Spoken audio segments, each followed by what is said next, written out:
Hi, so ನಾನು ಭೂಮಿಕಾ ಅಂತ. ನಾನು MSc in food science and nutrition ಮಾಡಿರೋದು. ಆ್ಯಕ್ಚುಲಿ ನಾನು 6 months ವರ್ಕ್ ಸಹ ಮಾಡ್ತಿದ್ದೆ. ಆಮೇಲೆ ನನಗೆ ಅಲ್ಲಿ ಪ್ರೆಷರ್ ಜಾಸ್ತಿ ಅನ್ನಿಸ್ತು. ಆದರೆ ಮೆಡಿಕಲ್ ಕೋಡಿಂಗ್ ಬಗ್ಗೆ ನನಗೆ ಏನೂ ಗೊತ್ತಿರಲಿಲ್ಲ. ಬಟ್ ನನ್ನ ಫ್ರೆಂಡ್ ರೆಫರ್ ಮಾಡಿದ್ದು. ಸೊ ಮೈಸೂರಲ್ಲಿ ಒಳ್ಳೆ ಇನ್ಸ್ಟಿಟ್ಯೂಟ್ ಯಾವುದು ಅಂತ ನಾವು ಸರ್ಚ್ ಮಾಡ್ತಾ ಇರಬೇಕಾದ್ರೆ ನಮ್ಗೆ ಸಿಕ್ಕಿದ್ದೆ ಕೋರ್ಸ್ ಸ್ಕೌಟು. ಸೊ ಇಲ್ಲಿ ಬಂದ್ವಿ. ನಾನು ಹೇಳ್ದಂಗೆ ಮೆಡಿಕಲ್ ಕೋಡಿಂಗ್ ಬಗ್ಗೆ ಏನೇನೂ ಐಡಿಯಾ ಇರಲಿಲ್ಲ. ಸೊ ಅವಾಗ ನಂಗೆ ಪ್ರಜ್ವಲ್ ಸರ್ ಎಲ್ಲಾನು ಗೈಡ್ ಮಾಡಿದ್ರು, ಅವ್ರು ಎಕ್ಸ್ಪ್ಲೈನ್ ಮಾಡಿದ್ರು. ಆ್ಯಕ್ಚುಲಿ ಬೇಸಿಕ್ಸ್ ಏನಿದೆ ಅದನ್ನು ಎಕ್ಸ್ಪ್ಲೈನ್ ಮಾಡಿದ್ರು. ಸೊ ನಂಗೆ ಕನ್ವಿನ್ಸ್ ಆಗಿ ನಾನು ಕೋರ್ಸ್ಗೂ ಜಾಯಿನ್ ಆದೆ. ಸೊ 3 months ಕೋರ್ಸ್ ಇದು ಗೊತ್ತಿರೋಂಗೆ. ಸೊ 3 months ಕೋರ್ಸ್ ಹೆಂಗೋಯ್ತು ಅಂತಾನೆ ಗೊತ್ತಿಲ್ಲ. ಸೊ ನಮಗೆ ತಗೊಂಡಿದ್ದು ಕೃಷಿ ಮ್ಯಾಮ್ ಮತ್ತು ದಕ್ಷಾ ಮ್ಯಾಮು.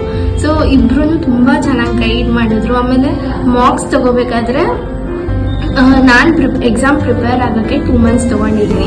ಸೊ ಆ ಟೈಮಲ್ಲಿ ನಂಗೆ ಸಣ್ಣ ಡೌಟ್ ಬರ್ತಿತ್ತು. ಪ್ರತಿಯೊಂದು ಡೌಟ್ಗೂ ಅವ್ರು ಎಷ್ಟೇ ಬ್ಯುಸಿ ಇದ್ರು, ಅವ್ರು ನನಗೆ ಎಲ್ಲ ಡೌಟ್ಸ್ನ ಏನೇ ಡೌಟ್ಸ್ ಇದ್ರು ಕ್ಲಿಯರ್ ಮಾಡ್ತಿದ್ರು.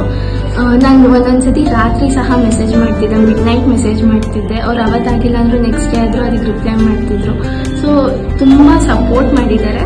ಹಾಗೇನೆ ಎಕ್ಸಾಮ್ ಹೋಗೋಕ್ಕಿಂತ ಮುಂಚೆನೂ ತುಂಬ ಭಯ ಇತ್ತು ನನಗಂತೂ, ಎಲ್ಲಿ ಫೇಲ್ ಆಗೋಗ್ತೀನೋ, ಎಲ್ಲಿ ಏನಾಗೋಗುತ್ತೋ ಅಂತ. ಸೊ ಅದೂ ಅಷ್ಟೇ, ಎಕ್ಸಾಮು ಕ್ಲಿಯರ್ ಆಯಿತು, ಹೋದೆ, 81% ಬಂತು. ಸೊ ಅದಾಗಿದ್ದು 2 ದಿನಕ್ಕೆ ಇಂಟರ್ವ್ಯೂನು ಶೆಡ್ಯೂಲ್ ಮಾಡಿದ್ರು. ಸೊ ಇಂಟರ್ವ್ಯೂನು ಆಯಿತು.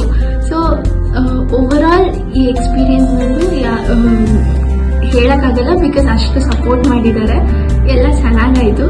ಸೊ ಮುಗಿಸ್ದೆ medical coding course. Thank you.